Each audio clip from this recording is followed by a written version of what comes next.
A lot of people say that you can't use gold and silver today because they're too heavy and bulky, and it's completely wrong. You could put gold and silver in a vault, and you could make payments to somebody by transferring ownership of nanograms, grams, or ounces of gold and silver from one person's account to another by means of a check, a credit card, or even your cell phone. If we go back to a gold-backed currency, gold-backed US dollar, at that point, I think the minimum scam that the US could get away with, which means the minimum number of dollars in existence that they could make convertible into gold, would be the dollars that are held in foreign central banks. That would be similar to the Bretton Woods system that we had from 1944 to 71. Inflation is a slow and insidious stealth tax that is simply the result of this debt-based monetary system. This system empowers and benefits those who create the currency and receive it first, as they get to spend it into circulation before it has an effect on the economy.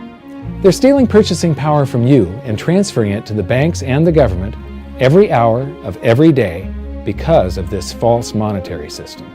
And it's not like the people at the top don't know this. To quote the Federal Reserve, the decrease in purchasing power incurred by the holders of money due to inflation imparts gains to the issuers of money. This is a fraud. It is a pyramid scheme, it is a Ponzi scheme, it's a scam, and it's a lie. Our entire monetary system is nothing but a form of legalized theft. But here's the biggest con job of them all. The Federal Reserve is not federal, it has stockholders. There is no federal agency that has stockholders. What's a stockholder? A share of stock represents a percentage of ownership in a corporation. So the stockholders are the owners of that corporation. Therefore, the Federal Reserve is a private corporation with owners. And who is the thief? And so this is riba. This is riba. Why? Because of the verse of the Quran, وَلَا تَبْخَسُوا النَّاسَ أَشْيَاءَهُمْ وَلَا تَبْخَسُوا النَّاسَ أَشْيَاءَهُمْ. Do not diminish, make little the value of people's property, people's labor, people's sweat. Is haram. It is riba because of the hadith. If you rip off somebody, then that's riba. This is a rip-off. My 1 month of sweat has now been reduced to 2 weeks. Okay? What does Allah say about this in the Quran?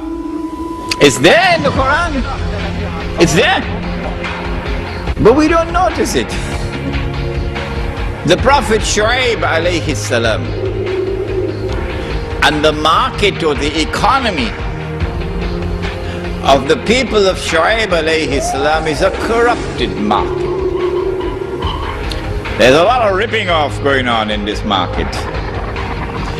And Allah subhanahu wa ta'ala responds to it in the Quran, and He declares 3 times in the Quran. Listen to the words. وَلَا تَبْخَسُوا النَّاسَ أَشْيَاءَهُمْ. Do not do this. My 1 month is now reduced to 2 weeks. Not diminish and make less the value of people's property, people's labor, etc. That is haram. And so this money which is losing value is by the definition of the Quran haram.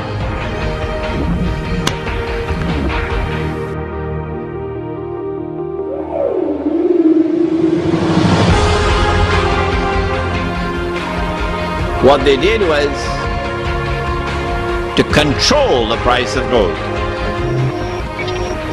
Can you control the price of a commodity?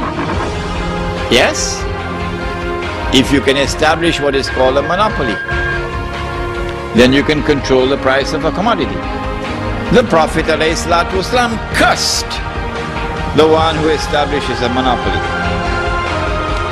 I think that right now the question is, do we all work for central bankers? That's what I want to address to our guest tonight. Is this global governance at last? Is it one world, the central bankers in charge? Jim Urio, you say we've got some downside here, a correction in the markets. Fine. But aren't we all just living and dying for what the central banks... To answer your question, we are absolutely slaves to central banks. Absolutely slaves to central banks. Absolutely slaves to central banks. Because we'd love to be slaves of the economy, but the economic numbers continue to do nothing but trend lower. Mr. LeCamp, do we work for the central banker? Submitted for your approval. 1. First National Bank. What is a bank, you ask? A curious place where both space, time, and irony exist. And yet, don't. You gonna be doing that the whole time? Pay attention, pile. Exhibit A. Those who have come to deposit and safely store their earned monies. Exhibit B. Those who need to borrow said money for purposes unknown. Hey! That's me! Ergo, Exhibit C. The bank only has so much money in the vault to lend out to people such as you. Hey, that's the guy! He took my house! Really screwing my vibe here, pile. Space-time continuum. He can't hear you. Just let me narrate. Now, where was I? So you see, by the time he got to you, pile, his bank was out of money. But he gave me lots of money and charged me a lot of interest. Yes, that's the only way banks make money, by making debt loans. Debt equals money, pile. Remember that. Debt equals money. The more loans they make, the more money they make. But if they don't have any money, then where did my money come from? You're gonna want to take a step back, pile. Whoa! No way! Yes way. And that's nothing. Hey, buddy, need some money? They didn't do that! Oh, they did exactly that, pile. Remember, banks make money by making loans, by selling debt, even to bad credit risks. Yo, have some money, dude. Just sign here. Oh my gosh! Wait. You know, wait a second, Hartman. I just thought of something. If I got this money from the bank, and the bank got it from the Federal Reserve dump trucks, go on. Then where does the Federal Reserve get their money? Real nice time, ladies. Real nice. Now, excuse me while I borrow these. Say, Hartman, why am I wearing a burglar bikini top? Because no one is allowed inside the Fed. Not you, not me, no American citizen, no duly elected member of our Congress, not the Supreme Court. Not the Supreme Court? Not the Supreme Court, not the Justice Department, not the CIA, DIA, FBI, ATF, ATE, NBC, not even G.O.D. How come the government isn't allowed inside its own building? Government? The Fed is a private bank owned by private stockholders. Do not let the name Federal fool you. This place is about as federal as Federal Express. A private bank? But private? Shh. Best to keep your voice down, pal. This is Ethan, Federal Reserve. Hey, Eth, Bill here, First National. Hi there, Bill. How are you? Good, good. We're running a little low on money. No problem. How much you need? Oh, how does 20 million sound? What? Excellent. We'll ship it over first thing tomorrow. Wait, he can just call up the Fed and ask for more money and they give him whatever they want? No, pal. The Fed don't give the banks money. The Fed loans the banks money. The banks have to pay it back with interest. Now, come on, time to go. Wait. I still don't understand. Where does the Fed get their money? I mean, if they're a private bank. You said they're a private bank, right? Okay, so who puts money into the Fed bank? This is Mel, United States Mint. Hi, ML. First National needs another 20 millis. We're already running the presses full steam here, Ethan. Gotta keep making loans. Gotta keep the money flowing. All right, you're the Fed. Whatever you guys say. 20 million more by morning. But I don't get it. What's so wrong about the Fed printing money? Because it's unconstitutional, pal. Our Treasury is supposed to create our money, but now the Fed controls the printing of America's money. Nobody gets a friggin' dollar that the Fed didn't print. So, They print the money, then they loan it to the government, then they charge the government interest, then the government taxes you to pay for it. Wake up, pal! God, I don't see what the big deal is. You know, you're right, pal. Wait a minute. Wait, I am? Yeah. I forget how effective they are at keeping you ignorant. Well, that's okay. Hey, I'm not ignorant. Do you even know what money is, pal? Offset printing presses, similar to those used to print newspapers and magazines, create the colored background designs at a rate of 10,000 sheets per hour. These giant machines are more than 50 feet long and weigh over 70 tons. Finally, the bills need to be printed with the help of the nickel plates. We subject it to intaglio printing. Intaglio printing is putting tons and tons of pressure. The entire image area is covered with ink. 40 to 50 tons of pressure is forced into the paper. That's what makes U.S. currency feel distinctive.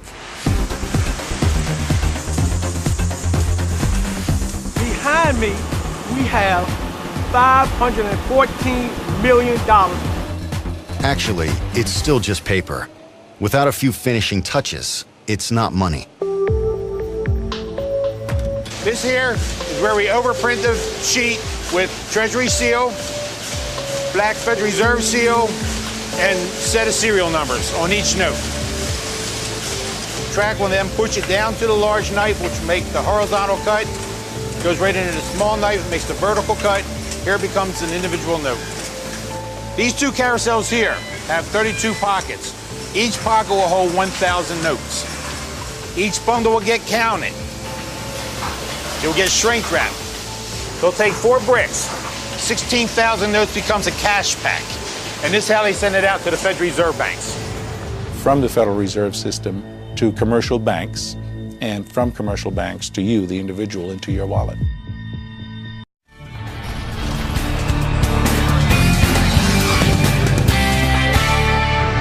It's long overdue. We need to audit the Federal Reserve. It's past time to audit the Federal Reserve. We have a much more disruptive business cycle than we ever had before we had the Federal Reserve. Politicians criticizing the Fed. I never used to hear that. Maybe because few understood the Fed or even economics. But whatever the reason, this new interest is a good thing. And I think it happened mostly because one presidential candidate talked about the Fed. For decades, he was the only politician talking about it, and he, of course, is the author of End the Fed, Ron Paul. So, Dr. Paul, those two Democrats and your son want to audit the Fed. You want to end it. How can you be so sure when so many smart people say we need the Fed for stability? The mess that we're in now is a consequence of the Fed. The Fed has been getting away too long for their responsibility. First, they create the artificial bubbles, and they get a lot of credit for that. Then the crash comes, the correction comes. Hi there, everyone. This is Dan Dix reporting for Press for Truth, coming at you today from Las Vegas, Nevada. I'm here for a few days to attend a conference called Freedom Fest that has a lot of really interesting guest speakers. So over the course of the next few days, I'm going to go inside there and I'm going to ask some of them about their views on the movement to end the Federal Reserve.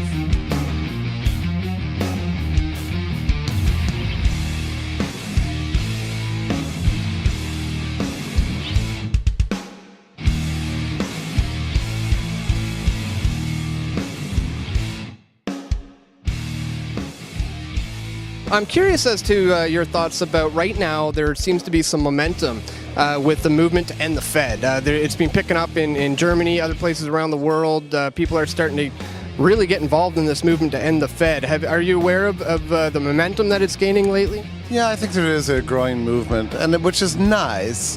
In the 19th century, there's a lot of opposition to central banking. People understood that it's a scam, it's a racket, and a lot of behind the closed doors sort of robbery going on. Essentially, that's the essence of central banking. I'm not familiar with the movement, but I'm all for it. The Federal Reserve, and for that matter, all these other central banks in the world, serve absolutely no useful purpose, and they should all be abolished.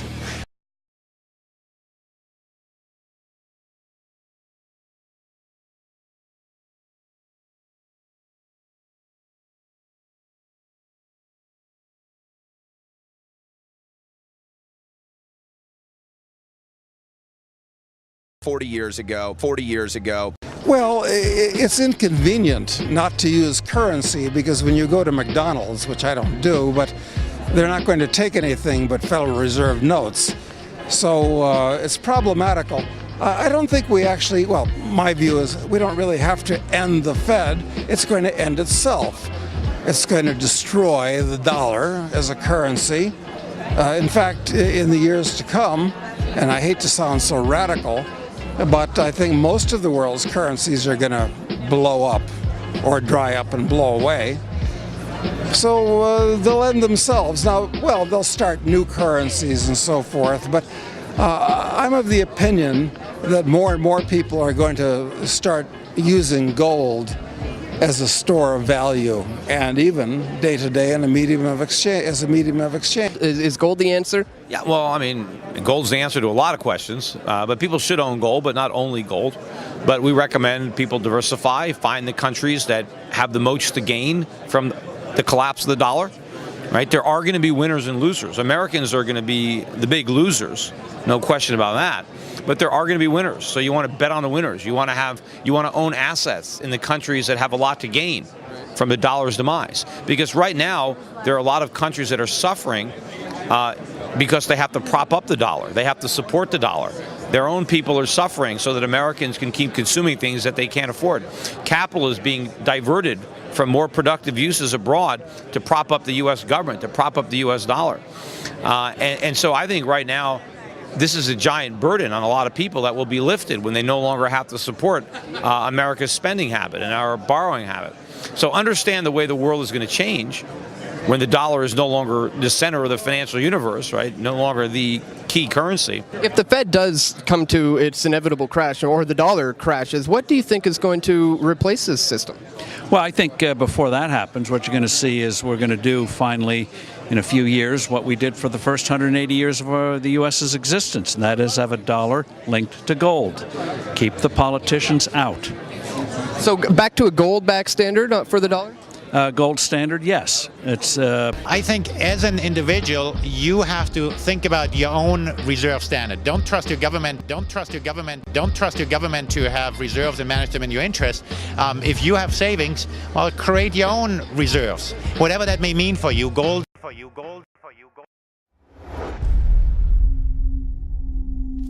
Your true wealth is your time and freedom. Money is just a tool for trading your time. It's a container to store your economic energy until you're ready to deploy it. But the whole world has been turned away from real money and has been fooled into using currency.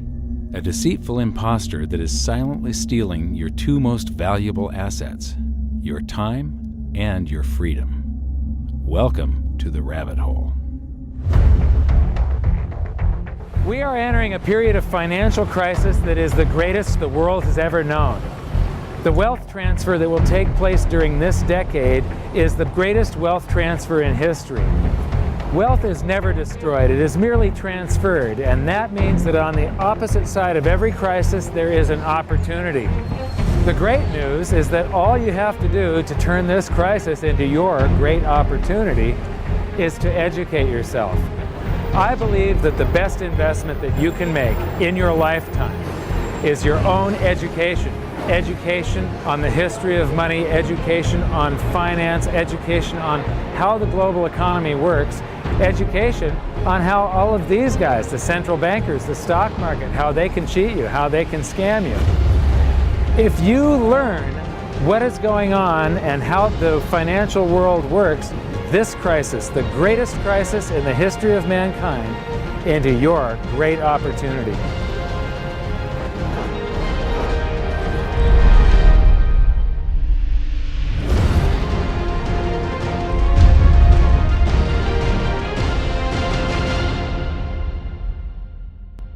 The hidden secrets of money, some of them are hidden in plain sight. They're like right in front of you.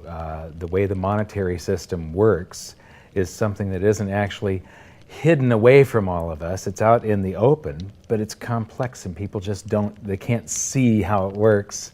It's hard for them to imagine that we're living in such a hoax.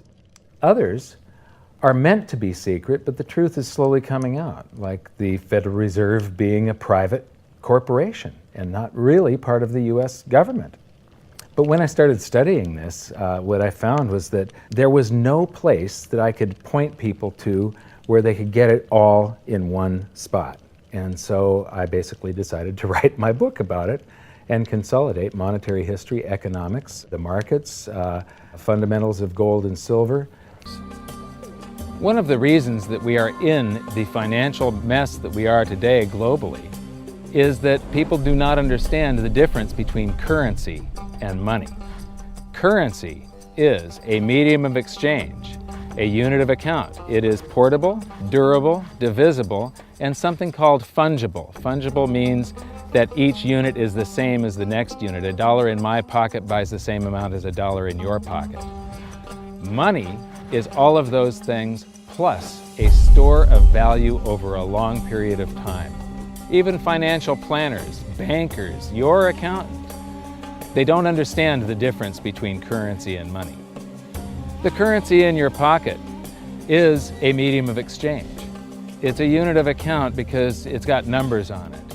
It's somewhat durable, it's portable, it's divisible in that you can make change, and it's fungible. A dollar in my pocket buys the same amount as a dollar in your pocket. But because governments can print more and more and more of it and dilute the currency supply, it's continually transferring wealth out of your pocket, out of your bank account, to the government and to the banking system. The reason that gold and silver are the optimum form of money is because of their properties.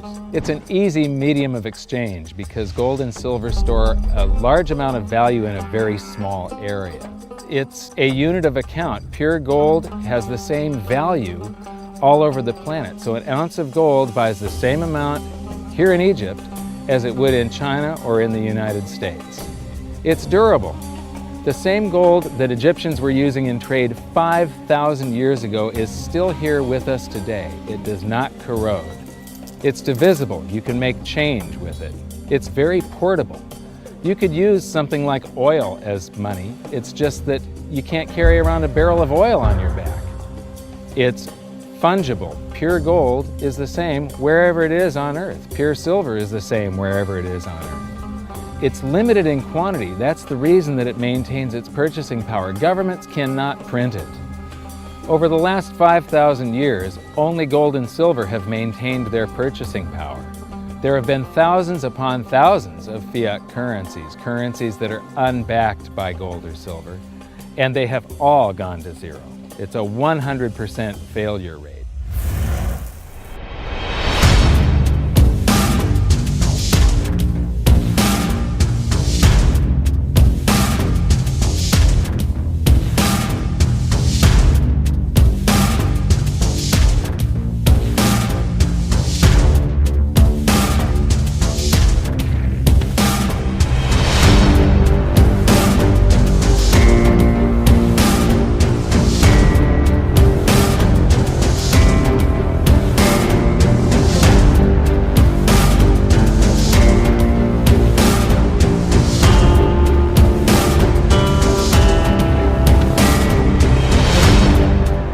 One of the things I do is just a way to get the audience's attention is I have a slide, and there are three pictures on the slide. One is a pile of monopoly money. The other one is a pile of Federal Reserve notes, what Americans would call paper money. And the other one is a solid gold American Eagle 1 ounce coin. And the title of the slide is, which of these is not like the other? And if you know the show Sesame Street, or you have children who watch it, it's one of the favorite vignettes in Sesame Street. And what it really is a kind of IQ test for 5-year-olds. They're supposed to look at the three things and look at characteristics and find the one that's not like the other. Well, I've shown this slide to groups of Ivy League university professors, and I've also shown it to children, kind of 5 years old, my nieces and nephews and so forth. And when the professors look at it, they say, well, clearly the dollars are not like the others because gold has no role as money, and monopoly money is junk, and the American dollar is a store of value, so that's not like the other.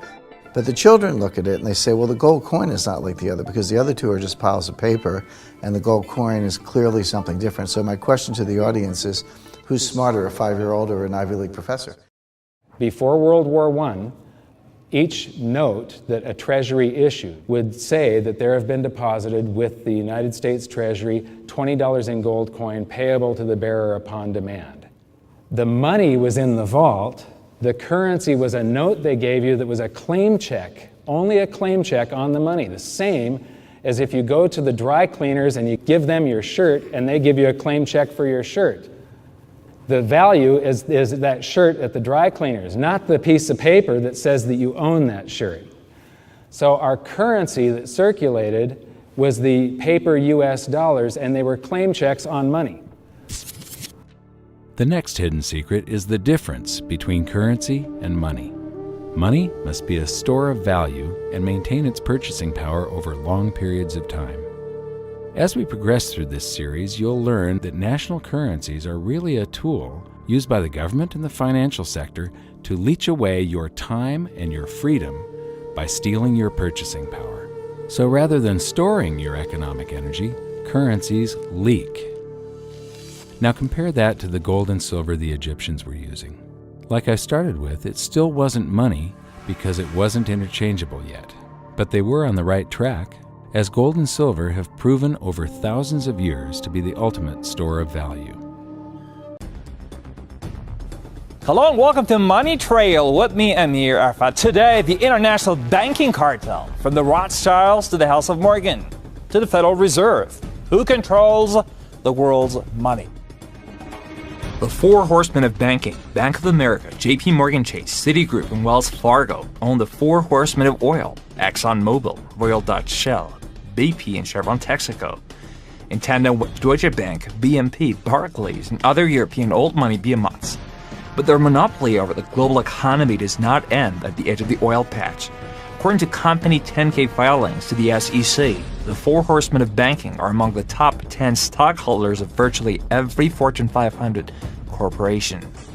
The fact is 52% of the New York Fed is owned by these 8 families.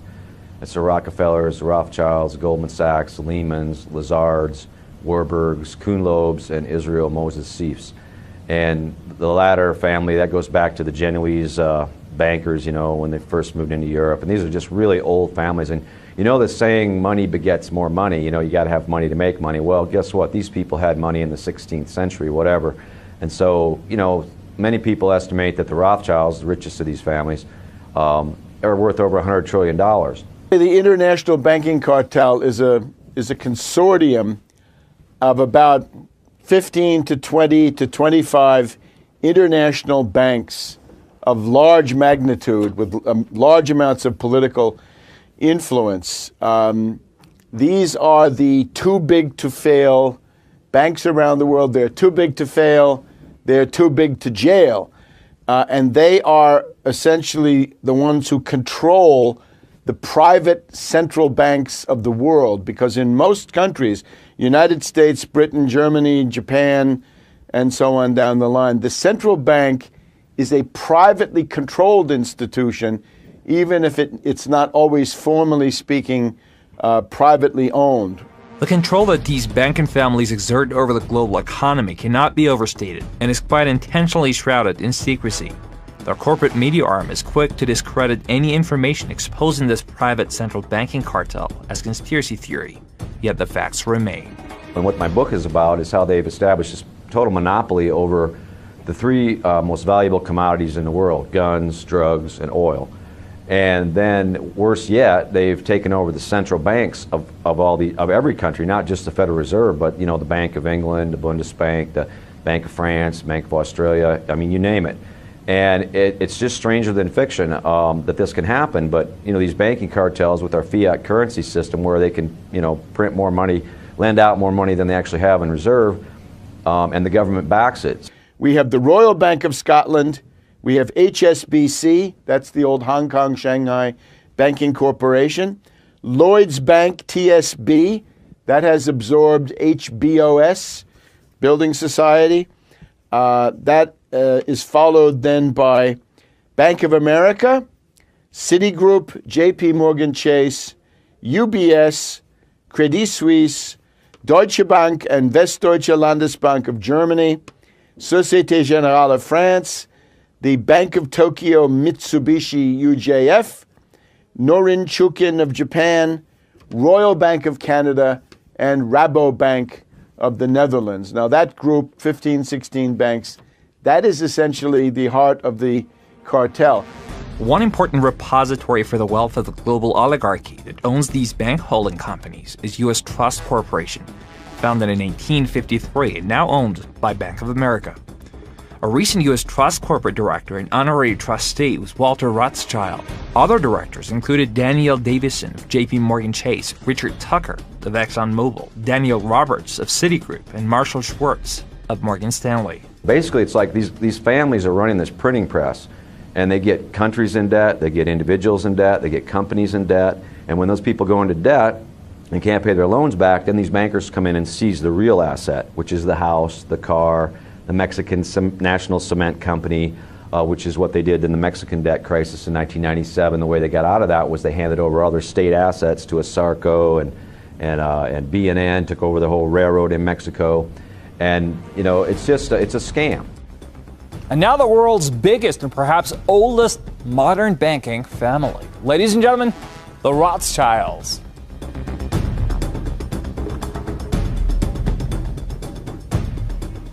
In 1694, William III teamed up with the UK aristocracy to launch the Private Bank of England.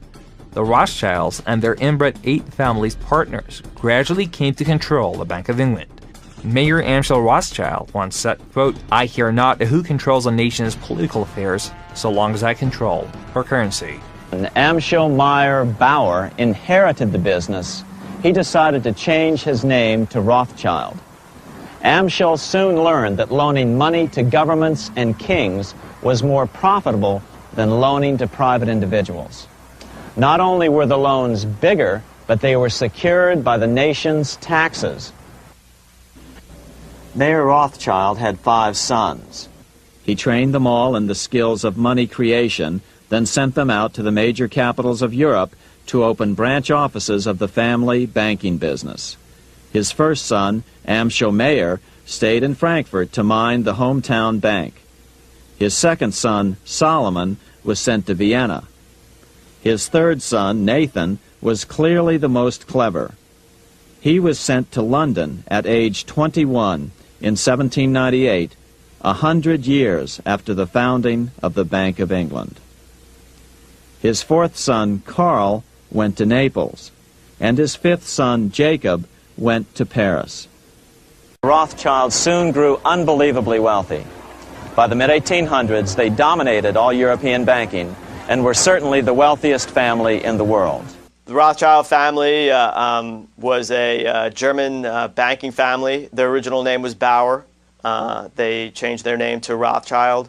The sons of Mayor Amschel Bauer Rothschild were spread out across Europe. They funded all sides of all conflicts. I guess the most famous instance of that is when they funded the Duke of Wellington and Bonaparte's army. They financed the Crimean War, and they financed, Napoleon and all that stuff. Wellington, both sides of that conflict, and that was the pattern. They started getting the royal families of Europe into debt to them, so they'd owe them money. This is the Waterloo battlefield about 200 miles northeast of Paris in what today is Belgium. Here Napoleon suffered his final defeat, but not before thousands of French and Englishmen gave their lives on a steamy summer day in July of 1815. The outcome was certainly in doubt. In fact, had Napoleon attacked a few hours earlier, he would probably have won the battle. But no matter who won or lost back in London, Nathan Rothschild planned to use the opportunity to try to seize control over the British stock and bond market and possibly even the Bank of England. The day after the Battle of Waterloo, in a matter of hours, Nathan Rothschild came to dominate not only the bond market, but the Bank of England as well. Whether or not the Rothschild family seized control of the Bank of England, the first privately owned central bank in a major European nation and the wealthiest, one thing is certain. By the mid-1800s, the Rothschilds were the richest family in the world, bar none. over 2 centuries, disguising what they're doing, disguising what the ownership of their corporations is. There is no reliable information on the magnitude of their wealth in this day and age. Author Frederick Morton estimates that by 1850, the Rothschilds were worth over $10 billion. Some researchers believe that their fortune today exceeds $100 trillion. That's how the Rothschilds started, was by funding these wars in Europe, and they just gained power. You know, the Rockefellers in America were financed by the Rothschilds, along with the Kuhn-Loeb family. They financed Cecil Rhodes, making it possible for him to establish a monopoly over the diamond and gold fields of South Africa. In America, they financed the Harrimans and railroads, the Vanderbilts in railroads and the press, and Carnegie in the steel industry, among many others. In fact, during World War I, J.P. Morgan was thought to be the richest man in America. But after his death, it was discovered that he was actually only a lieutenant of the Rothschilds. Today, the Rothschilds control a far-flung financial empire, which includes majority stakes in most world central banks. They are founding members of the exclusive $10 trillion Club of the Isles, which controls corporate giants Royal Dutch Shell, Imperial Chemical Industries, Lloyds of London, Unilever, Barclays, Lorno, Rio Tinto Zinc, BHP Billiton. The Club of Isles is led by the Rothschilds and includes Queen Elizabeth II and other wealthy European aristocrats and black nobility. It dominates the world's supply of petroleum, gold, diamonds, and many other vital raw materials. How about the American version of the Rothschilds? Who started banking in the U.S.? The House of Morgan presided over American finance from the corner of Wall Street, acting as quasi-U.S. central bank since 1838, when George Peabody founded it in London. The Morgan financial octopus wrapped its tentacles quickly around the globe. Morgan Grenfell operated in London. Morgan & Sue ruled Paris. The Rothschilds' Lambert cousins set up Drexel and Company in Philadelphia. The House of Morgan financed the launch of AT&T, General Motors, General Electric, and DuPont. Like the London-based Rothschild and Barings banks, Morgan became part of a power structure in many countries. Money makes strange bedfellows. How the Morgans and Rockefellers came together. In 1879, Cornelius Vanderbilt's Morgan-financed New York Central Railroad gave preferential shipping rates to John D. Rockefeller's budding Standard Oil monopoly, cementing the Rockefeller-Morgan relationship. Morgan and Edward Harriman's banker Kuhn-Loeb held a monopoly over the railroads, while banking dynasties Lehman, Goldman Sachs, and Lazard joined the Rockefellers in controlling the U.S. industrial base. In the insurance business, the Rockefellers control Metropolitan Life, Equitable Life, Prudential, and New York Life. The Rockefeller banks control 25% of all assets of the 50 largest U.S. commercial banks and 30% of all assets of the 50 largest insurance companies. Companies under Rockefeller control include ExxonMobil, Chevron Texaco, BP, Marathon Oil, Freeport McMoran, Quaker Oats, Asarco, United Delta, Northwest, ITT, International Harvester, Xerox, Boeing, Westinghouse, Hewlett-Packard, Honeywell, International Paper, Pfizer, Motorola, Union Carbide, and General Foods. Speaking of the international banking cartel, how about the U.S. Federal Reserve? Where does the Fed stand? The Federal Reserve is a center of it. It's really one of the governing institutions. By the way, let me say, I write about this in my book, Surviving the Cataclysm, Your Guide Through the Greatest Financial Crisis in Human History.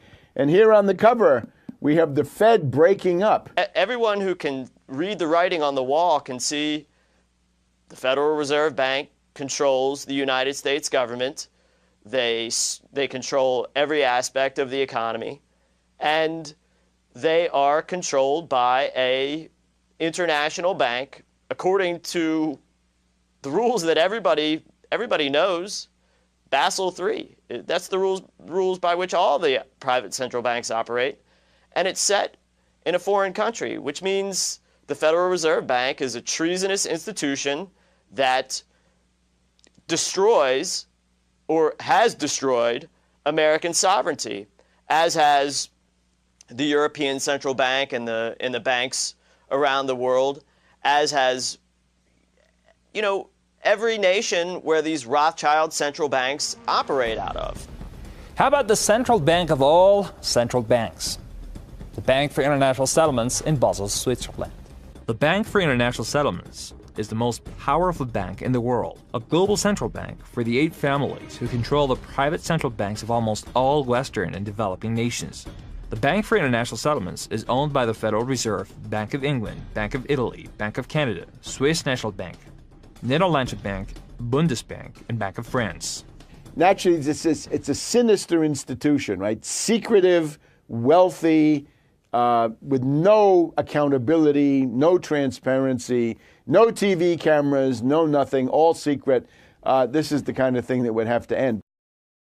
Historian Carroll Quigley wrote in his epic book Tragedy and Hope, the Bank for International Settlements was part of a plan to, quote, create a world system of financial control in private hands able to dominate the political system of each country and the economy of the world as a whole, to be controlled in a feudalistic fashion by the central banks of the world acting in concert by secret agreements.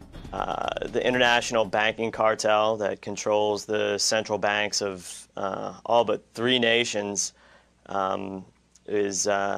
operates under the rules set by an international body called the Bank for International Settlements in Basel, Switzerland.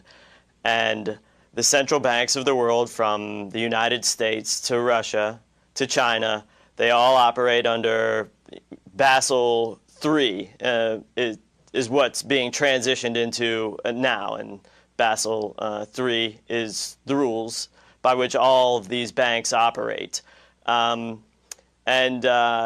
There's, complex organizations, international organizations, and secret societies that carry out the will of these banks, and, the leadership of those groups are the major stockholders of the Bank for International Settlements. The Bank for International Settlements holds at least 10% of monetary reserves for at least 80 of the world's central banks, the IMF, and other multilateral institutions. It serves as financial agent for international agreements, collects information on the global economy, and serves as lender of last resort to prevent global financial collapse. It served as conduit for 8 families' funding of Adolf Hitler, led by Warburg's Henry Schroeder, and Mendelssohn Bank of Amsterdam. Many researchers assert the Bank for International Settlements is a detonator of global drug money laundering.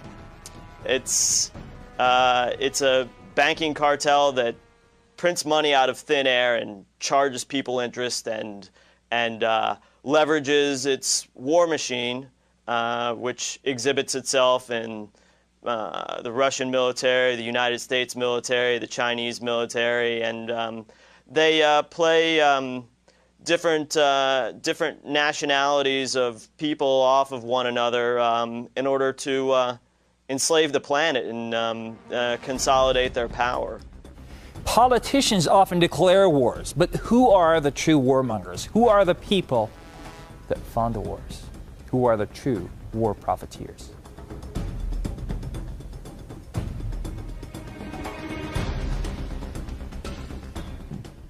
The controlling of the money supply and the economy is only a portion of the power the international bankers wield against us.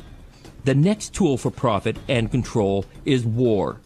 Since the inception of the Federal Reserve in 1913, it seems as if we have been in a perpetual war at one place or another. There's a reason for this.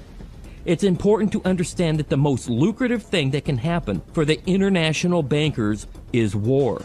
For it forces the country to borrow even more money from the Federal Reserve Bank at interest. Not only that, but they have heavy investments in the weapons manufacturers. Guns, drugs, oil. If you look at the numbers, it's the 3 most valuable commodities in the world. So if you're a banker, you're going to want war. You can sell oil to both sides. You can sell guns to both sides. And you can run drugs through the war zone and nobody will know where it's going, and launder that money easily. Big old stacks of $100 bills, also gold and diamonds, all these things go through war zones as currency. And of course, they own the defense contractors. These same families own Lockheed Martin, they own BAE, British Aerospace, they own all the biggest defense contractors. Well, thank you for watching. Always follow the money trail with me, Amir Arfa.